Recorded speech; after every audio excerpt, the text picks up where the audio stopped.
Sauriez-vous dire ce qui vous fait vibrer dans la vie? Ou bien, connaissez-vous votre potentiel? Bienvenue sur le podcast Résonance. Tous les mois, parlons développement personnel, spiritualité, émotions, chemin de vie et expérience. Je m'appelle Mathilde Chauveau, je suis sophrologue et consultante en management. J'ai créé ce podcast pour faire résonner votre potentiel en s'inspirant de personnes qui ont réveillé le leur. Et si on explorait des parties insoupçonnées de nous-mêmes? Allez Résonance, fais-nous vibrer.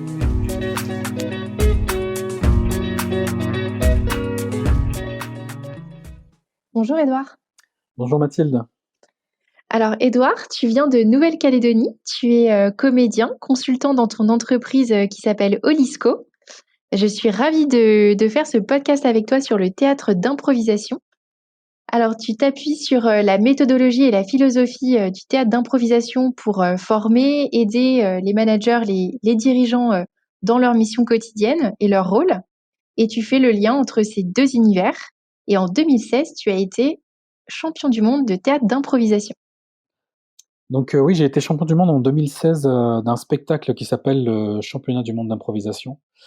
Et en fait, à la base, c'est un spectacle, mais il y a une notion de compétition dedans qui est assez intéressante parce elle permet de se on se bat avec l'autre. C'est-à-dire que pour gagner des points dans cette compétition, il faut réussir à mettre l'autre en valeur le plus possible.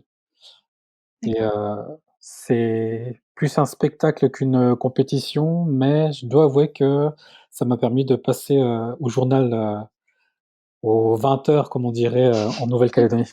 J'en suis quand même, ça m'a quand même permis d'avoir une petite notoriété de 5 minutes et et j'en suis pas fier aujourd'hui, mais ça a été une super expérience. Ça m'a permis de serrer la main de Barack Obama et de Barack Obama qui était joué par un collègue, bien sûr. Tout à fait. Tout ça n'est que du théâtre. Alors, qu'est-ce qui a fait que tu as débuté le théâtre d'improvisation? En fait, j'ai été étudiant à Besançon et un soir, je pense qu'on n'avait pas de soirée de prévue et sur le campus universitaire, j'avais quitté la Nouvelle-Calédonie, du coup j'étais en France un peu libre et je me suis retrouvé, dans un match d'improvisation, enfin en tant que spectateur, un peu par hasard. Et j'ai vraiment adoré ce spectacle. Je me suis dit: «Tiens, du théâtre et puis en même temps, c'est drôle, le public participe», j'avais vraiment pas l'habitude de ça et je trouvais ça vraiment génial et j'ai essayé de m'inscrire, j'ai pas réussi et en fait, 3 ou 4 ans plus tard, je me suis retrouvé, pendant mon master à Nancy avec un gars qui flyait à l'entrée, pour un spectacle et je lui ai demandé s'il y avait pas, des cours, des ateliers. Il m'a dit: «Ça commence ce soir». Le soir, j'y suis allé et ça, c'était en 2004, je crois, ou en 2003. Depuis, j'improvise. D'accord, et j'entends que pour toi, alors, tu as fait du théâtre d'impro de manière spontanée pour te divertir ou découvrir. Et c'est vrai qu'il y a 1000 raisons de faire du théâtre d'impro. Certains vont en faire pour travailler sur la confiance en soi, d'autres pour s'exprimer en public. Ça peut être se défaire du regard des autres ou bien se lâcher un peu. Et dans ma troupe d'impro, ce qui ressortait beaucoup, c'était aussi rencontrer des personnes qui ont le même état d'esprit. Je dois avouer que si j'ai aimé l'impro, c'est parce que j'ai aimé le groupe Mmh. où j'ai commencé. C'est-à-dire que dès le premier soir, on s'est retrouvés après l'atelier, à boire des coups dans un bar, à discuter et ça a duré jusqu'à, je crois qu'on a fait une nuit blanche ce premier soir-là. Donc Ouais. le groupe est, hyper important et d'ailleurs quand j'ai quitté Nancy, après 1 an et demi d'impro, je me suis retrouvé à Dijon et la première chose que j'ai faite, c'est de trouver, un nouvel atelier parce que je me suis dit: «C'est le meilleur moyen pour découvrir des gens dans une ville qu'on connaît pas». Ouais, tout à fait. Et c'est vrai que c'est un peu le principe quand même en théâtre d'impro, le soir avec la troupe de se retrouver, après chaque entraînement, c'est vrai que ça se fait énormément. Et c'est vrai que je me souviens de mon premier cours d'impro en 2019 et j'ai quand même failli faire, demi-tour la première fois.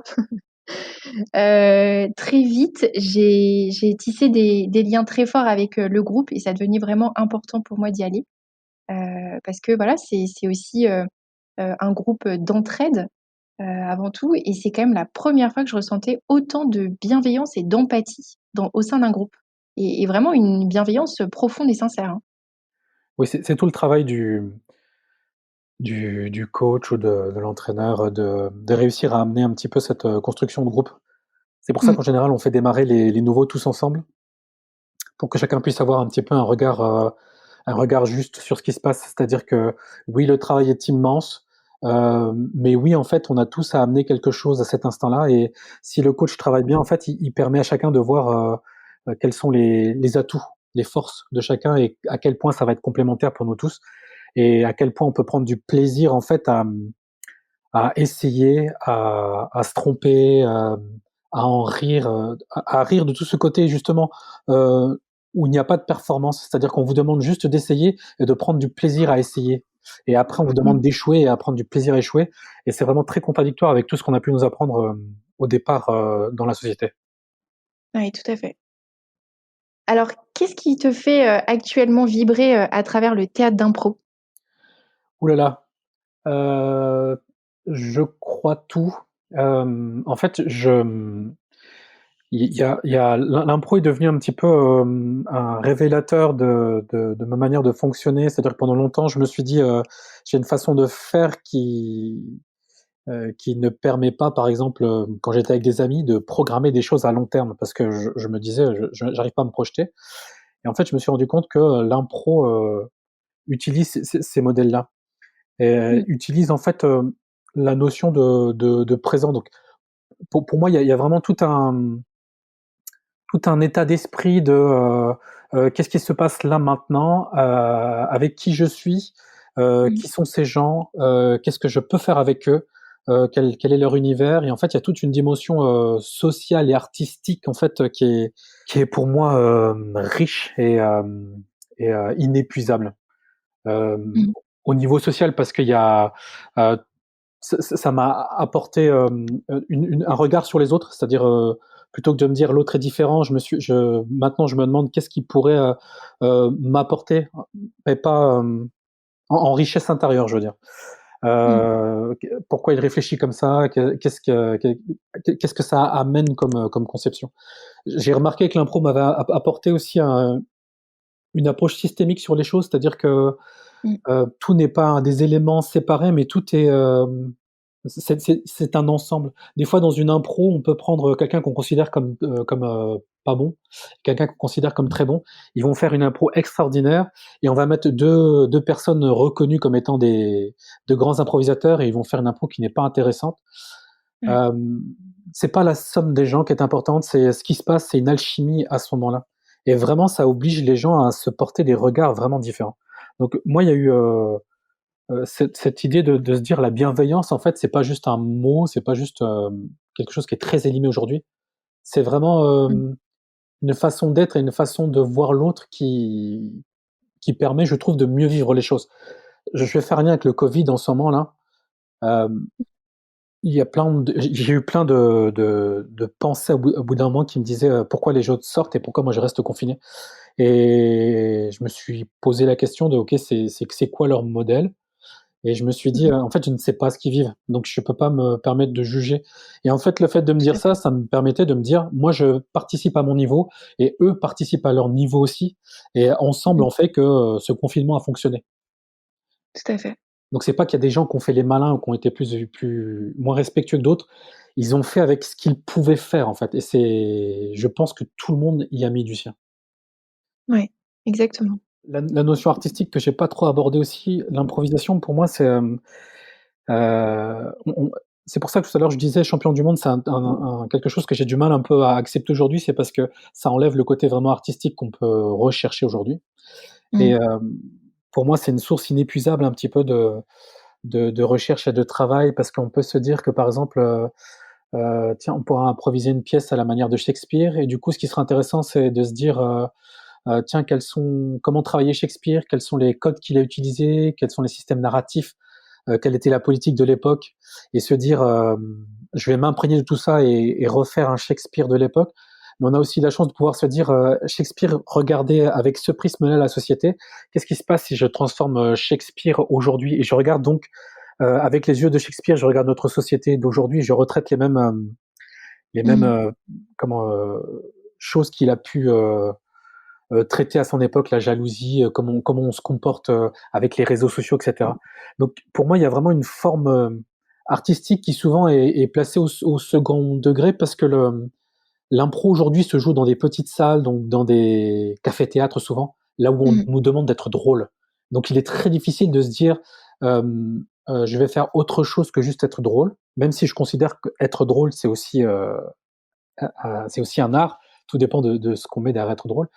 Mais il y a vraiment tout un pan à explorer aujourd'hui de se dire l'impro nous permet de créer des œuvres éphémères inspirées de plein de choses. Et donc du coup, ça nous pousse à aller chercher plein de choses pour nourrir cet art. C'est un des rares, je trouve, arts où on va chercher à s'inspirer de beaucoup de choses. J'ai vu de l'impro avec de la peinture, j'ai vu de l'impro avec des danseurs, avec des dessinateurs, j'ai vu de l'impro avec des céramistes. Donc vraiment, il y a cette notion-là de venez, on prend ce qu'il y a et puis on crée ensemble. Et est-ce que tu peux nous dire, quelques mots sur, ce que tu fais aussi en tous les jours, ton quotidien, dans ton entreprise? Dans mon entreprise, en fait, quand j'ai voulu créer cette entreprise, j'étais en collaboration avec Nicolas Moitron et on s'est dit que l'impro nous apportait beaucoup de choses, mais on n'arrivait pas à mettre des mots dessus, donc on s'est tourné vers l'impro permet de travailler des soft skills, donc on s'est dit: «On va travailler les soft skills» et puis au fur et à mesure, on s'est dit: «En fait, ce qu'il y a de très important dans l'improvisation, c'est que oui, on travaille des savoir-être, mais en fait, on met une structure pour que tout cela fonctionne». Tout à l'heure, je parlais d'un bon coach pour permettre à tout le monde Mmh. de bien fonctionner ensemble. Il crée en fait une structure, il crée un environnement qui est propice, qui permet en fait ce lâcher prise, qui permet cette bienveillance, qui permet. Et on s'est dit qu'en fait en entreprise, si on fait travailler les soft skills, mais que quand ils retournent dans leur entreprise, ils se mettent à retrouver le cadre qu'il y avait avant. Mmh. Et si on part du principe que tous les êtres humains sont fondamentalement bons, alors Mmh. c'est le système qui les a pervertis. Donc notre idée, c'est de se dire, ce cadre qu'on met dans l'impro, en fait, il faut pouvoir le mettre dans l'entreprise pour que les soft skills puissent se développer derrière. Et on est tombé là-dessus sur la gouvernance partagée, sur plein de choses qui ont résonné en nous, l'holacratie, l'entreprise libérée, la sociocratie. Et on a fait énormément de parallèles avec l'improvisation. Donc du coup, on s'est dit, c'est pas de l'impro qu'on va faire en entreprise. En fait, c'est la philosophie de l'improvisation et de l'enseignement de l'improvisation qui permet aux gens d'être pleinement ou le plus eux-mêmes. Donc c'est ça qu'on Mmh. veut apporter dans l'entreprise aujourd'hui. Et qu'est-ce que tu peux nous dire aussi sur, tous les stéréotypes, par exemple, qui peuvent se jouer en théâtre d'impro? Ce qui est génial en improvisation, c'est que au début, on va utiliser tout notre paraître, c'est-à-dire que on va utiliser tous nos premiers outils de défense, tous nos premiers moyens de défense. Et comme tout artiste, en fait, au bout d'un moment, on va aller chercher et creuser un peu plus loin. Et dans les ateliers, souvent, ce que j'ai pu remarquer, c'est que nos premiers outils de défense, c'est notre genre et notre façon d'être. Donc, les garçons vont être très garçons, si je peux dire, et les filles vont être très filles. Je caricature là. Mmh mh. Et, et souvent, les garçons ont cette notion de montrer qui est le plus fort, montrer qui est le plus drôle. Et aujourd'hui, je constate qu'en improvisation, souvent, les gens qu'on considère comme de bons improvisateurs ou comme de bonnes improvisatrices sont des gens qui, typiquement, ont un jeu, fort, très en force, très, drôle, incisif. Et il y a toute une partie qui est dans la notion de genre, dédiée normalement aux femmes, qui va être, on va mettre de la douceur dans ce qui se passe, on va mettre, un peu plus de profondeur dans ce qui est dit, on va aller chercher, à explorer un peu plus, la profondeur de ce personnage. Mmh. Aujourd'hui, je fais la distinction, de ce que je vois dans les ateliers. C'est-à-dire que moi, il m'a fallu du temps, par exemple, pour, me rendre compte que j'utilisais beaucoup ces stéréotypes-là et de me dire, de me demander pourquoi et de me rendre compte qu'en fait, aujourd'hui, il y a beaucoup de garçons qui font de l'improvisation parce que les filles, souvent, ne trouvent pas, la représentation de leur genre tout de suite. Ouais. Donc, c'est aujourd'hui, dans mes ateliers, je me bats contre, tout ce qui peut avoir trait au sexisme, Ouais. qui d'ailleurs n'est pas l'apanage des garçons, hein. Je me bats, garçon-fille, je me bats avec moi-même parce que j'ai encore beaucoup d'a priori ou de raccourcis, enfin de biais cognitifs qui m'entraînent vers les notions de genre. Mmh. Mais ça m'a permis de prendre du recul là-dessus et Heu, il y a vraiment ce travail à faire aujourd'hui de se dire, en fait, c'est pas parce que tu es garçon que sur tes premières impros, tu es obligé forcément de nous parler de ton appareil génital. Non, non, mais c'est vrai que Ouais, ouais. c'est il y a beaucoup de scènes qui sont comme ça. Mmh. C'est pas parce que tu es avec une fille qu'il faut tout de suite que tu nous parles d'une relation amoureuse. Mmh. Il y a plein de choses à travailler, encore là-dessus et je trouve que c'est un bel outil pour explorer l'autre différemment et s'explorer soi aussi différemment, parce qu'on a la chance d'interpréter des personnages qui nous plaisent ou qui nous plaisent pas. Et quand ils nous plaisent pas, on peut s'en débarrasser tout de suite, c'est-à-dire de se dire, oula, j'ai atteint, je suis sorti de ma zone de confort, de pouvoir réfléchir après, de se dire, c'était quoi cette zone de confort que j'ai quittée, c'est quel point qui me gêne tant que j'ai été obligé de reculer, et de se dire, Ouais. voilà, ok, ça dit quoi de moi, comment je peux avancer là-dessus. Ouais et c'est vrai que dans les écoles d'impro aussi, il y a énormément d'hommes qui se mettent au théâtre d'impro, des femmes aussi. C'est vrai qu'il y a quand même plus d'hommes que de femmes et souvent dans les groupes, bon, dans les écoles, ils vont quand même faire en sorte de répartir, hommes et femmes quand c'est possible et au début, je me suis rendu compte en commençant, alors, ça fait juste 1 an que j'en fais.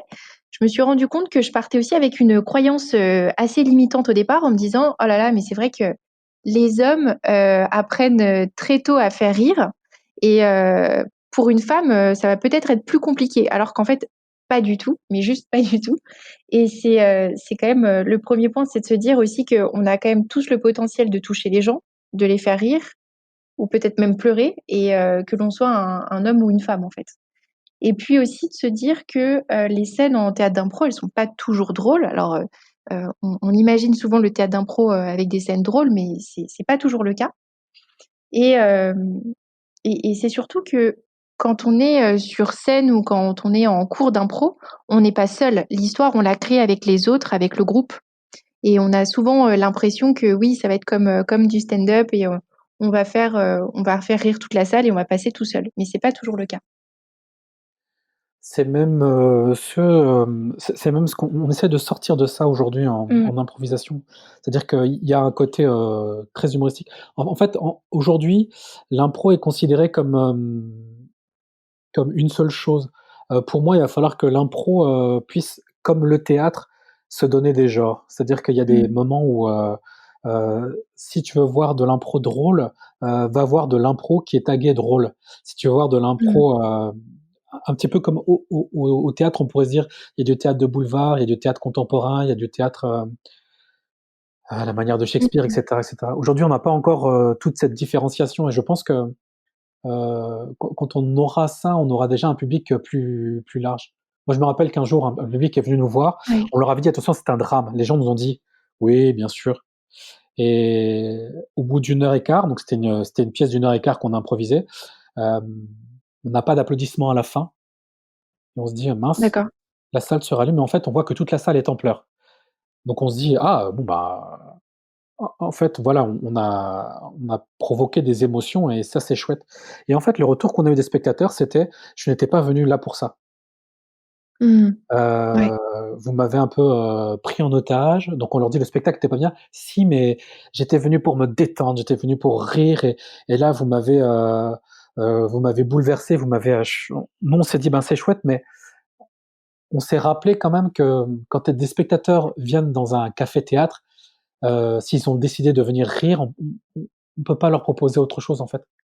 C'est ça, ouais. C'est trahir un peu la confiance. Alors nous, Mmh. on s'est défendu en disant: «Ah mais attendez, on avait noté, c'est un drame» et les gens nous ont dit: «Oui, mais un drame, en impro, on pensait pas qu'on pourrait aller jusque-là» et donc artistiquement, on s'est dit: «Bon, ben, c'est chouette, on peut aller jusque-là».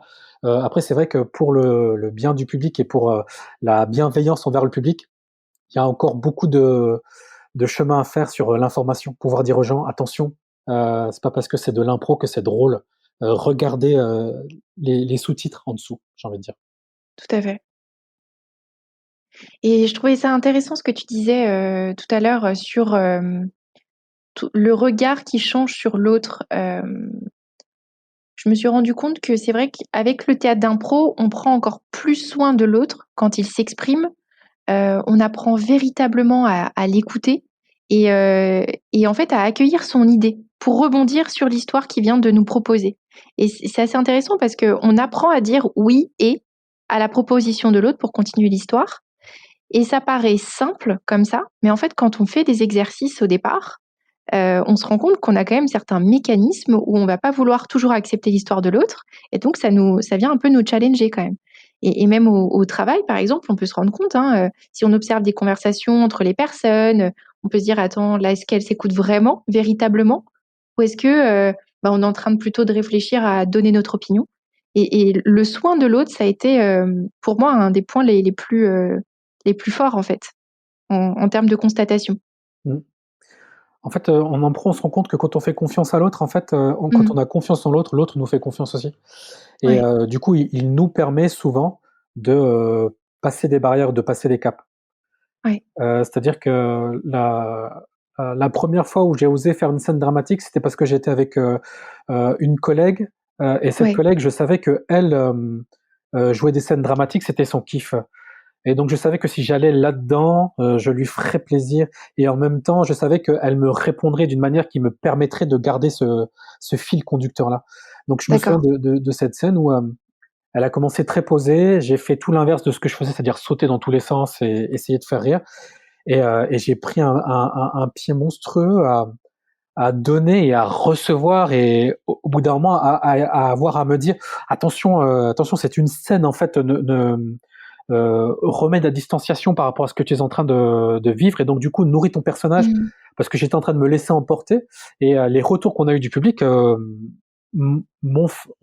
ont appris à mon moi que ça je pouvais le faire, que j'avais le droit de le faire et que je prendrais beaucoup de plaisir à le faire plus tard.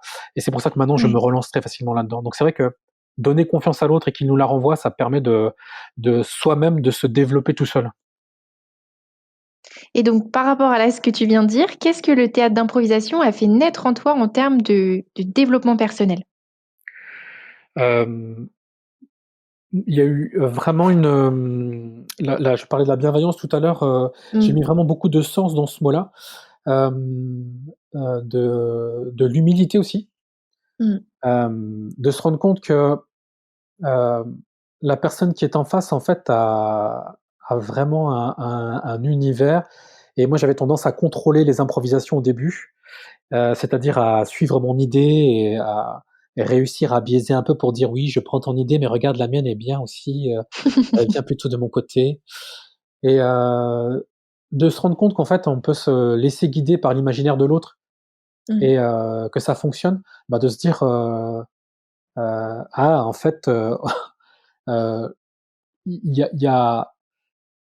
a l'autre qui est capable de faire aussi» et tu n'es pas obligé de prendre ce rôle-là tout le temps, d'être obligé d'être celui qui va faire avancer les choses.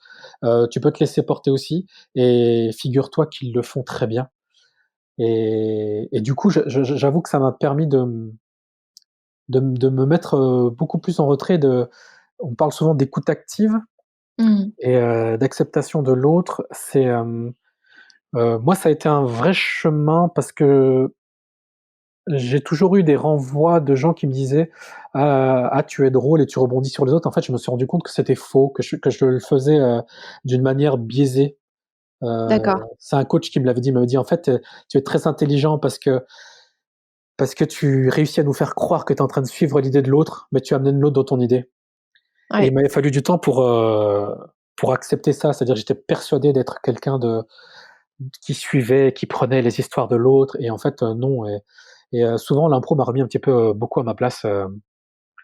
ça a aussi, fait appel à des notions auxquelles je n'avais jamais prêté vraiment attention, mais, à la CNV. En fait, Mmh. l'improvisation est très proche de la CNV sur beaucoup de points. C'est assez troublant. La communication non violente, ouais. Pardon, la Pour communication non violente, oui, bien sûr. pour préciser. Oui, tu as raison. Hem, En fait, je me suis intéressé à la communication non violente parce que j'ai une amie qui m'a dit: «Tiens, c'est rigolo, vous utilisez, heu, pas des termes de communication non violente, mais vous faites ce travail-là. C'est-à-dire que vous observez l'autre, vous essayez d'écouter pour essayer de comprendre ce qu'il est en train de dire, mais par contre, vous gardez votre côté et vous dites: «Moi, je ressens ça», et en fait, vous ne niez aucune des 2 parties, il y a vraiment une co-construction, de la réponse. Vous faites des demandes à l'autre qu'il peut accepter ou qu'il peut refuser. Et au début, j'avais pas compris ce qu'elle me disait. Puis quand j'ai été regarder la communication non violente, je me suis rendu compte que waouh, que c'était un outil chouette qu'on pouvait encore creuser encore plus dans l'improvisation. Et quand j'ai eu des enfants, tout ça m'a été très utile pour avancer avec eux, en fait. Oui, alors Édouard, par rapport à ce que tu viens de dire, je me dis que cette philosophie, ça serait super qu'elle soit installée dans les écoles. Alors ça se fait de plus en plus dans le milieu de l'entreprise, vraiment dans tous les univers, et qu'on ait cette approche dès le plus jeune âge, parce que cette bienveillance, cette indulgence sont vraiment primordiales, hein, pour améliorer les relations humaines dans le monde. Je pense que, enfin, je suis convaincu.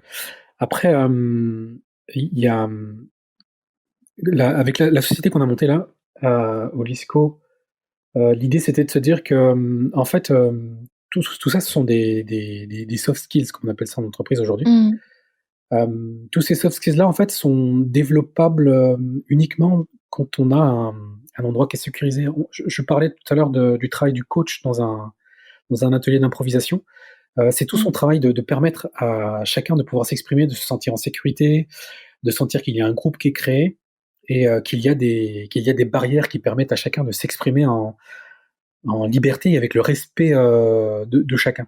Et ce qui est intéressant, c'est que dans un groupe d'impro, ce respect, il se crée. C'est-à-dire qu'au bout d'un moment, les gens vont dire: «Ah bah non, bah, on n'aime pas ça».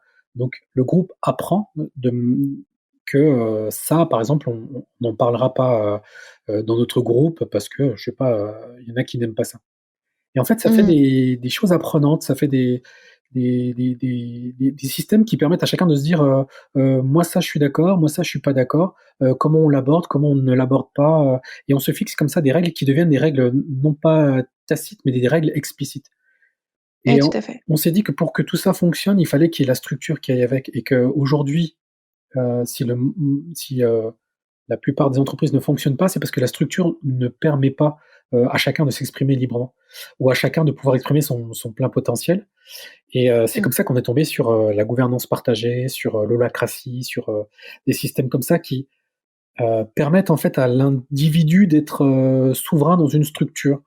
Et souvent on compare, la les entreprises libérées à des systèmes où on se dit: «Ouais, mais tout le monde décide de tout et n'importe quoi». Et en fait, non, il y a une structure, il y a des règles explicites qui sont là comme en improvisation. Si je dis que je fais une improvisation à la manière de Molière, il y a des choses que je n'accepterai pas dedans. Par exemple, si quelqu'un prend un téléphone, je vais dire: «Ben, en fait, non, parce que dans une Molière, il y a pas de téléphone». Et tout le monde sera d'accord parce qu'on aura dit Molière, Molière qui implique, pas mal de règles. Et l'idée, c'est ça. L'idée, c'est de se dire, pour qu'on puisse développer chacun ses compétences, qu'on puisse, chacun, développer, cette bienveillance, il faut qu'il y ait un système qui permette de le faire autour. Donc pour moi, oui, à l'école, il faudrait que ça soit enseigné, mais il faudrait qu'il y ait les structures autour qui permettent aussi. Si on dit par exemple à un enfant, «Très bien, on va t'apprendre à être bienveillant et je vais te noter après». Ça n'a ça n'a aucun Ça n'a pas de ça n'a sens. pas de sens. Ça n'a pas de sens, mais le problème, c'est qu'aujourd'hui, on note les enfants pour pouvoir, leur dire s'ils sont bons ou pas bons. Mm. Et du coup, ça veut dire que je veux pas dire qu'il faut pas mettre d'impro à l'école. Au contraire, ça permet de travailler certaines choses et aux gens de se rendre compte qu'il y a plein de potentiel. Mais ça ne sera jamais aussi libre que si on raisonne de manière systémique. C'est-à-dire qu'il Mm. n'y a pas que les savoir-faire, il y a aussi tout le système autour qui doit permettre à ces savoir-faire de s'exprimer le plus possible. Oui, tout à fait, et du moins, en fait, d'installer cette philosophie, surtout. Même par rapport, tu vois, à l'erreur, en fait. Quand on pointe les erreurs, bah voilà, la philosophie du théâtre d'impro, c'est plutôt d'accueillir l'échec, enfin, entre guillemets, l'échec, parce qu'en fait, on se rend compte que l'échec est une opportunité au théâtre d'impro. Oui, c'est ça. L'échec est une opportunité, et souvent, il y a, cette phrase, elle est un peu biaisée parce qu'on dit, «L'échec est une opportunité, ne bloquons pas les choses». Mais, Mm. il y a une vraie notion d'échec, c'est-à-dire que l'idée, c'est aussi quand on échoue, Mm. on apprend en improvisation à se dire, eh, on a échoué, et juste à se dire, c'est terminé. En se disant de toute façon cette histoire ou cette scène, voilà, elle a échoué. Et en fait, ce n'est pas grave parce qu'on va pouvoir apprendre Mmh. de ce qui vient de se passer et on n'est pas obligé de rebondir et de faire semblant qu'il n'y a pas eu d'échec, etc., etc. Donc en C'est ça, improvisation, souvent on dit que c'est cool, que c'est chouette de vraiment bien échouer. d'échouer. Voilà, pour pouvoir faire le deuil à chaque fois de plein de petites choses, de se dire bon bah ok, qu'est-ce qui m'a fait échouer, c'est ça, d'accord, ça. Et de se Mmh. dire, c'est pas parce que ça m'a fait échouer que je ne vais pas le retenter ou ne pas le réessayer en fait. Oui, Parce tout que à fait tout dépend et du contexte. oui et c'est vrai que je me souviens aussi dans les premiers exercices que l'on a fait en théâtre d'impro, c'était d'applaudir et de féliciter Ouais. quand il y avait des échecs. Donc ça, c'est quand même fort. Et moi, ce que j'aime dans cet exercice, souvent, la manière dont il se passe, c'est que les gens font semblant au début. C'est-à-dire que quand Ah on leur oui. donne la consigne, applaudissez dès qu'il y a un échec, les gens font ouais. Et après, au bout d'un moment, si on, je le fais travailler en entreprise, cet exercice-là, pour montrer aux gens l'effet sur l'innovation. Mmh. Parce qu'en fait, quand on mène cet exercice de manière prolongée, on permet aux gens de voir que quand on est OK sur le fait que échouer, c'est pas grave, et ben en fait, les gens se mettent à tester n'importe quoi. Mmh. Et de ce n'importe quoi, des fois, je sais pas si j'ai pas évoqué la sérendipité, mais de ce n'importe quoi, des fois, Mmh. naît des choses folles. Mais il faut qu'on accepte qu'il y ait eu juste avant 5 ou 6 échecs, et au septième coup, on va se dire waouh, mais ça c'est génial, mais ça vient d'où? En fait, ça vient du fait que tout le monde, au bout d'un moment, a laissé de côté ses a priori et s'est Mmh. dit par le passé, quand j'ai proposé ça, ça a fait un flop, donc je ne le proposerai plus jamais dans ma vie. Et là, en impro, on vient dire en fait, tu sais, tous les trucs que tu as échoué là, viens nous les redonner, viens, on réessaye tout. Et cette posture-là, quand on réussit à l'avoir, par exemple, dans un brainstorming avec des post-it, on arrive à obtenir des vrais résultats. Plutôt que le résultat toujours formaté du c'est un brainstorming, oui, il faut se lâcher, bien sûr. Et en fait, on va rester dans notre cadre bien propre parce qu'on ne permet pas aux gens de pouvoir dire et faire n'importe quoi pour obtenir derrière un résultat qui vient d'on ne sait pas où. Ouais, tout à fait. Et comment cette passion t'a aidé à improviser ta vie? Euh, Tout simple. En fait, là où j'ai pris le plus de d'informations sur ma manière de fonctionner, c'est quand je donnais des Mmh. ateliers. Et c'était les retours que j'avais des fois des participants. Notamment, il m'a fallu un petit moment pour me rendre compte que souvent j'avais tendance à être très paternaliste. C'est-à-dire que en fin d'atelier, il y avait un, comment, un amour des étudiants envers moi qui n'était pas normal, qui était très étrange. Et il m'a fallu du temps pour comprendre qu'en fait, comme je crée un endroit où les gens se sentent libres et écoutés pleinement à 100%, et donc je donne aux gens l'opportunité en fait d'être eux et puis de lâcher tout ce qu'ils ont envie de dire. Et je suis le Mmh. vecteur de ça. Et si je m'y prends mal, les gens me prennent un peu pour leur papa réconfortant.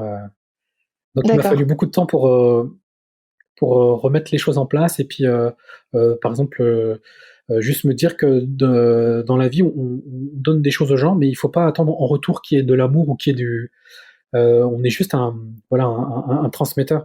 Et je sais que par exemple, Mmh. mes enfants, et ben, aujourd'hui, j'ai juste envie qu'ils soient pleinement eux, mais en même temps qu'ils Mmh. apprennent qu'il y a des règles pour vivre en société, qu'il y a des règles sur lesquelles je suis pas d'accord, mais que c'est à eux de construire leur propre réflexion Penser. derrière, etc. Voilà. Donc là, je suis leur papa, donc c'est pas pareil. Je suis forcément paternaliste avec elle, mais je porte toujours ce regard-là, et ça me permet aussi de vivre tous les moments avec eux vraiment dans le présent. C'est-à-dire que Mmh. un des objectifs que je me suis fixé dans ma vie de papa, c'est de ne pas dire cette phrase: «Mon Dieu, ils grandissent trop vite». Ah oui. Et donc pour ça, je fais en sorte de vivre pleinement tout ce qu'il se passe tout de suite, là, maintenant. Et je trouve Mmh. que c'est d'une richesse folle. En même temps, c'est générateur d'émotions très fortes. Déjà que les enfants, c'est très fort en émotions. Là, c'est voilà, il faut pouvoir prendre du recul de temps en temps. Mais je trouve que pour l'instant, je ne regrette pas d'être avec mes enfants maintenant. Euh, D'accord. il y a des choses que j'aimais quand ils étaient petits. Il y a des choses que je crains quand ils seront plus grands. Mais ce que l'on vit là maintenant, je voudrais pas que ce soit avant et je veux pas que ce soit après. Je veux juste que ce soit maintenant.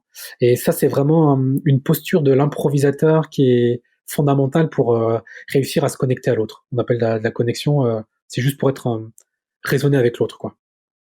Mmh. Donc aujourd'hui, j'ai moins de scrupules à me dire tiens ben je vais pas me projeter dans 20 ans dans ma vie avec ma compagne, je vais plutôt me projeter dans maintenant. Bien sûr, je fais attention à ce qui s'est passé avant, je fais attention à ce qui s'est passé après, mais ce qui est important, c'est de se dire ok, mais qu'est-ce qu'on en fait maintenant en fait? Parce que pour moi, c'est le maintenant qui est important, c'est le maintenant qui se joue. Si on se dit j'aurai le temps de voir ma conjointe, oui, plus tard, Oui, on perd le maintenant en effaçant totalement ce que notre conjointe peut nous demander maintenant. Est-ce qu'elle a besoin que je sois présent maintenant? Si elle a besoin que je sois présent maintenant, ça sert à rien que je lui dise ok, tu sais quoi, je vais me libérer dans 2 semaines et puis dans 2 semaines on passera du temps ensemble parce que c'est maintenant en fait qui est important pour elle. tout à fait. Donc il y a toute une importance qui a été donnée. Je m'efface pas, hein, attention. J'ai appris aussi à si tu as besoin de moi maintenant et que je suis pas disponible, en fait, je vais juste te le dire en fait. Je vais juste te dire en fait je comprends, mais et ça rejoint la CNV. Je comprends, mais je suis pas disponible pour toi là maintenant. Où est-ce qu'on peut trouver un terrain d'entente? Comment on peut co-construire cette situation là maintenant plutôt que de la reporter à plus tard? Mmh. Et vraiment ça a guidé ça guide aujourd'hui beaucoup de mes décisions. Et par contre, je n'oublie pas que, par exemple, ma conjointe, elle ne voit pas les choses comme ça, donc on co-construit ensemble. Elle voit le futur, Ouais. donc il est important que je puisse projeter des choses dans le futur. Donc l'idée, c'est on s'écoute et voilà. Et mais moi, c'est la vie dans le présent. C'est ce que ça m'a apporté le plus, l'impro. Mmh. Et quand tu parles justement de tes relations, donc je trouve que cette passion pour le théâtre d'impro, ça nous aide quand même plus rapidement à entrer en lien. Et ce lien, il est fluide, il est positif et il est simple en fait avec l'autre. Euh, Parce que justement, il y a du non-jugement, il y a de la bienveillance qui est réelle, il y a de l'accueil, et puis le fait que on développe énormément d'indulgence. Donc ça peut être envers des enfants, son conjoint, sa conjointe, etc. J'ai une anecdote là-dessus. On m'a fait un compliment il y a pas très longtemps qui m'a fait extrêmement plaisir. J'ai rencontré quelqu'un qui a un caractère assez fort, a des idées très arrêtées sur comment doit être la vie et comment doivent être les choses. Et Mhm. on a travaillé ensemble sur de l'impro, donc j'ai donné des formations. C'était en Nouvelle-Calédonie justement.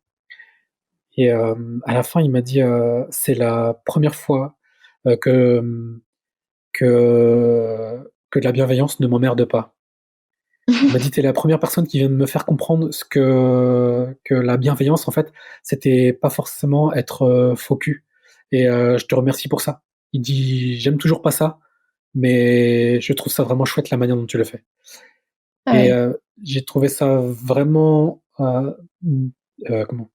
Un gros pas de sa part d'être capable de dire, parce que c'était le premier à dire: «Ah ouais, super, de la bienveillance encore, c'est parti. Ah bah j'aime tout le monde et je lui ai dit ouais c'est pas ça et je lui ai montré comment moi je voyais la chose avec l'indulgence mais avec l'expertise que je demandais aussi quand même. C'est-à-dire que je disais yeah sans être indulgent, voici ce que moi j'ai trouvé de chouette. Qu'est-ce que vous en pensez? Et les gens disaient ouais c'était chouette comme scène. Effectivement c'était chouette le point que tu pointes. Il y a plein de défauts, tout le monde a vu les défauts, d'accord. Moi, j'aimerais qu'on pointe maintenant les côtés positifs. Et en fait, ce travail-là, il a trouvé ça très intéressant parce qu'il s'est dit, en fait, on peut être, plutôt que de faire un package, je veux dire, lui, c'est un con ou un abruti. Mhm. Qu'est-ce qu'il y a sur lequel, comment je pourrais travailler avec lui? Et ben ça et ça, c'est intéressant, il sait bien le faire. Du coup, je vais m'appuyer là-dessus. Mhm. Le reste, je suis pas obligé de prendre le package, je peux prendre que ça. Et penses-tu que cette discipline, elle est faite pour tous les types de profils? Et pourquoi? Alors, tout dépend ce qu'on y cherche. Hem, Mmh. c'est toujours pareil, artistiquement, il y a des gens qui feront ça, mieux que d'autres, qui prendront plus leurs pieds dedans, qui trouveront plus, heu, mmh, que c'est leur meilleur moyen de s'exprimer. Mais je pense qu'en tout cas l'apprentissage de l'impro est faisable par tout le monde. Tout le monde peut, venir tester les outils de l'improvisation. Hem, Après tout dépend sur quel groupe on va tomber, sur quel coach on va tomber. J'ai envie de dire, c'est un peu comme, c'est un petit peu comme tout dans la vie, il faut tomber au bon endroit au bon moment. Mmh. Heu, si par exemple, si je suis pas disponible, intellectuellement, ça va être très compliqué, hem, de rentrer dans un atelier où on me demande d'explorer mes émotions. Si Mmh. j'entre dans un atelier où c'est juste, une bande de copains, qui ont envie de rigoler, peut-être que ça va être très facile pour moi d'aborder l'improvisation. Mais, Ouais. l'improvisation a tellement de facettes et demande tellement peu de moyens de départ, c'est-à-dire qu'on n'a pas besoin d'instruments, on a juste besoin d'être un groupe et Mmh. on a juste besoin de se regarder et d'apprendre à se faire confiance grâce au coach. Que ouais, je pense que tout le monde peut, faire de l'improvisation théâtrale et souvent on dit, les enfants sont les meilleurs improvisateurs du monde. Tous les enfants savent improviser. Ils prennent un bout de bois et puis d'un seul coup, ils deviennent chevaliers. Nous, c'est ça qu'on fait Mmh. sur scène, mais au lieu d'être dans notre univers, on prend en plus l'univers de l'autre en face. C'est-à-dire qu'on lui dit pas: «Moi, je suis le prince et toi, tu es la princesse». On lui dit, «Hey, ça te dirait qu'on fasse un truc médiéval?» Et l'autre, il dit: «Ouais, j'adore le médiéval». «OK, moi, j'aimerais beaucoup être le prince». «OK, d'accord, moi, j'ai pas envie d'être une princesse, j'ai envie d'être un prince». «OK, on est 2 princes alors, ça marche et qu'est-ce qu'on va conquérir?» «Ah, on va conquérir un truc? Bah, ouais, bah, ça peut être un trésor. D'accord, c'est quoi ce trésor? C'est un cœur. Ah, un cœur hardi, ouais» et puis on va Ouais. construire les choses comme ça donc on prend l'imaginaire de l'enfant et on y ajoute l'imaginaire de l'autre enfant. Et en fait, on va faire se parler nos 2 enfants. L'idée, c'est, on va se parler d'adulte à adulte, Mmh. dans la tête, mais par contre, on va laisser tout notre enfant s'exprimer et on va juste lui donner les rails pour que cette expression, elle nous permette à tous les 2 d'être libres en même temps ensemble. Donc Oui, tout à fait. oui, il faut que l'impro, envahisse le monde. Et c'est vrai qu'on a tous été enfants et donc c'était quelque chose de naturel et c'est parfois nos conditionnements ou voilà nos expériences qui ont mis certains filtres, mais on peut aussi les retirer. Et c'est vrai que au début, quand on commence l'impro, j'entends souvent ça donne envie, mais j'ose pas y aller. Et c'est vrai qu'au début, je me suis rendu compte qu'on pouvait être aussi impressionné, mais c'est surtout nos croyances sur cette activité qui nous impressionnent. Et quand on commence les cours, on se rend bien compte que c'est très progressif. En fait, on nous lâche pas tout de suite. Il y a des exercices, on apprend à se connaître dans la troupe. Donc, c'est important de l'avoir en tête pour se lancer en théâtre d'impro. Et on se rend tout de suite compte que c'est très positif, c'est très accueillant. Donc, en fait, il y a quand même ce cadre sécurisant, comme tu disais tout à l'heure, qui nous permet d'aborder le théâtre d'impro dans de bonnes conditions. Oui, la croyance, souvent, elle est sur le résultat final. C'est-à-dire Oui. que les gens jugent du résultat final et puis ils se disent: «Waouh, mais s'il faut faire tout ça». Moi, souvent, je leur dis: «Mais, moi, si vous êtes, comptable et que vous me mettez, devant un tableau comptable, ça me paraît insurmontable». Mais en Mmh. fait, vous avez appris au fur et à mesure, on vous a donné des clés, il y a des choses qui ont été intégrées, il y a des choses que vous avez encore à apprendre et en fait, en impro, c'est ça, c'est-à-dire qu'on intègre des choses, on déconstruit surtout des choses parce que, du coup, notre outil de travail, c'est plus un tableur Excel, c'est notre propre corps et notre propre, psychologie Mmh. et il y a plein de choses à déconstruire. Il y a c'est très abordable l'impro, en fait. C'est très, oui, encore, c'est toujours pareil, il faut tomber sur le bon groupe et sur le bon coach. C'est pour ça que j'invite les gens Ouais. à tester plus s'ils ont la possibilité, tester plusieurs groupes, en fait, d'improvisation. Et quelles sont pour toi les fausses croyances concernant, le théâtre d'impro? La première re qu'on me dit souvent, c'est que l'impro, c'est du stand-up Mmh. et que, l'impro c'est rigolo. Mmh. Et aujourd'hui, on a du mal à se dépatouiller de ça. D'ailleurs, j'étais un des premiers convaincus au début que l'impro, c'est Mmh. rigolo. Parce que l'apprentissage passe par le jeu et que du coup, tout de suite, on dévalorise, une activité en se disant: «Ah bah, si c'est du jeu», et en fait, pour nous, on le dit souvent, le jeu, c'est sérieux. On compare ça, par exemple, à quand on dit jouer la 5e symphonie de Beethoven. Je sais pas si elle existe, mais on se rend compte que c'est pas de la rigolade de jouer une symphonie ou de jouer une pièce de théâtre avec du texte. Et en fait, nous, le jeu est important et primordial, pour pouvoir acquérir des choses. Et donc oui, on rit beaucoup au début, mais le rire nous permet de se défouler, de se mettre d'accord. Mmh. Hey, on est là, c'est pas grave, on va pouvoir faire plein de choses ensemble. Et après, la notion de stand-up, le stand-up, en fait, c'est très, très écrit, contrairement à ce qu'on pense. Et c'est très individuel. Mmh. Nous, c'est un travail collectif, c'est-à-dire ce qu'on cherche, c'est le rapport avec l'autre, et on a besoin de l'autre. Et si il y a de l'impro en solo a besoin du public. Elle a besoin de se nourrir du public, de sentir ce qu'il a envie, ce qu'il veut traiter aujourd'hui, et en même temps de dire au public, je comprends ce que tu veux, mais moi aussi j'ai ma sensibilité à exprimer, donc on va se mettre d'accord tous les deux. Si je vais trop loin, dis-le moi. Si je ne vais pas assez loin, dis-le moi.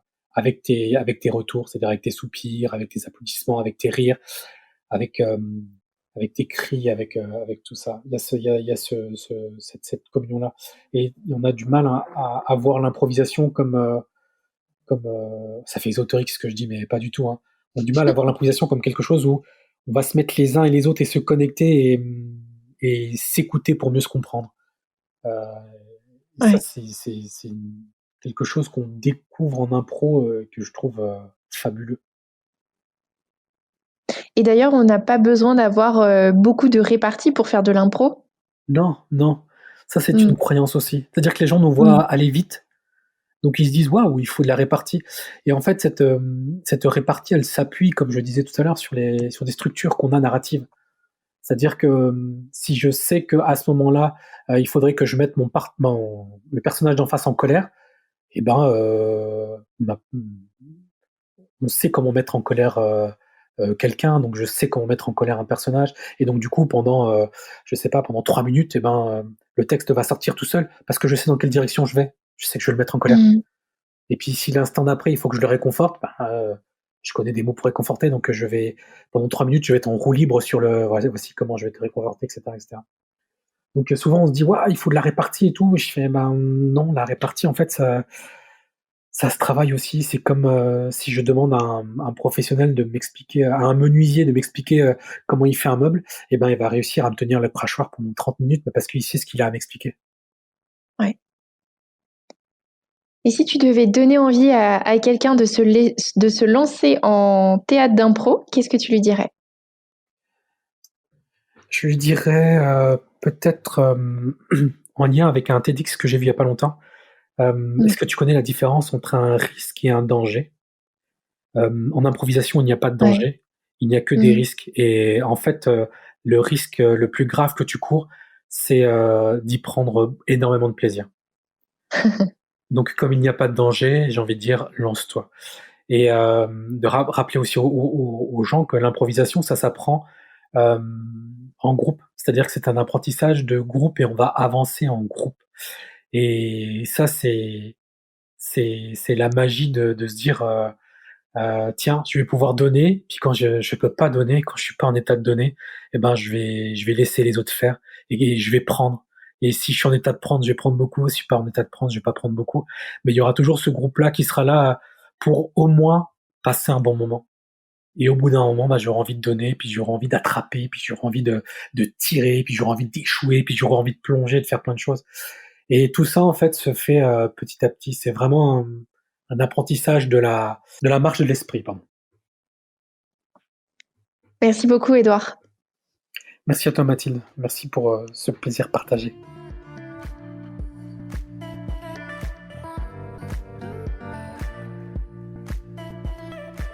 Ce que je retiens de ce podcast et ce qui résonne en moi, c'est que le théâtre d'impro, c'est avant tout un groupe d'entraide où l'on peut assumer qui l'on est, apprendre à nous connaître et également les autres. Cet art, cette philosophie, vient développer différentes qualités chez nous, comme par exemple l'écoute, la confiance en soi, le courage, l'intuition, l'humilité, le droit à l'erreur et plein d'autres encore.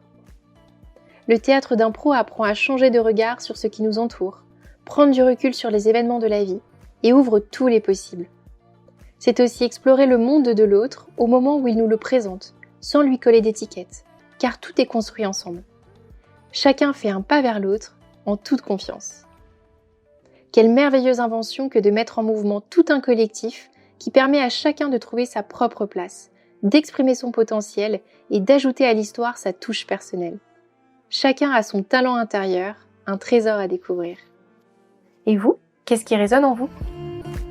C'était le podcast Résonance. Vous pouvez vous empresser de suivre les autres podcasts sur toutes les plateformes d'écoute et nous suivre sur la page Instagram Podcast Résonance où seront annoncés les nouveaux thèmes. Si cela vous a plu, vous pouvez nous laisser des étoiles et des commentaires. Et surtout, n'hésitez pas à les propager autour de vous.